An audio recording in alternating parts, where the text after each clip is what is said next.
Kasaragod government അന്ധവിദ്യാലയത്തിന്റെ ആഭിമുഖ്യത്തിൽ നടന്നുവന്ന അഖില Kerala chess tournament സമാപിച്ചു.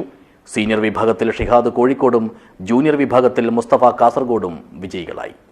This news sponsored by Bobby Chamanur International Jewelers, traditionally trusted for 162 years.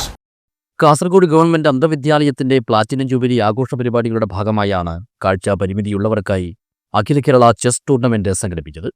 ജനുവരി 24 ആരംഭിച്ച tournament 26 republic ദിനത്തിൽ ഉച്ചയോടെയാണ് സമാപിച്ചത്.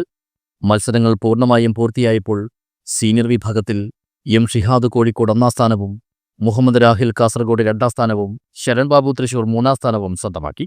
Junior വിഭാഗത്തിൽ മുസ്തഫ കാസർഗോഡിനാണ് 1ാം സ്ഥാനം. എം ആദിഷ് കണ്ണൂർ 2ാം സ്ഥാനവും ദേവാനന്ദ് കണ്ണൂർ 3ാം സ്ഥാനവും നേടി. മികച്ച വനിതാ കളിക്കാരിയായി കാസർഗോട്ടെ ജിഷമോളും തിരഞ്ഞെടുക്കപ്പെട്ടു. സ്കൂൾ ഫോർ ദി ബ്ലൈൻഡിൻ്റെ പ്ലാറ്റിനം ജൂബിലിയുടെ ഭാഗമായിട്ടാണ് നമ്മുടെ ഒരു അഖില കേരള ഓപ്പൺ ചെസ് ടൂർണമെൻറ്റ് അത് നടത്തുന്നത്.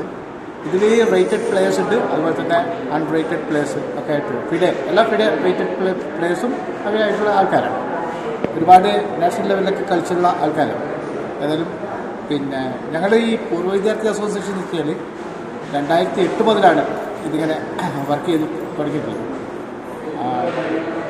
ഞങ്ങളിവിടെ എല്ലാ വർഷവും സംഗമം നടത്താറുണ്ട്. സ്കൂളിൻ്റെ ശാക്തീകരണം അതാണ് നമ്മുടെ ഉദ്ദേശം. സമാപന സമ്മേളനം കാസർഗോഡ് നഗരസഭാ ചെയർപേഴ്സൺ ഷാഹിന സലീം ഉദ്ഘാടനം ചെയ്തു.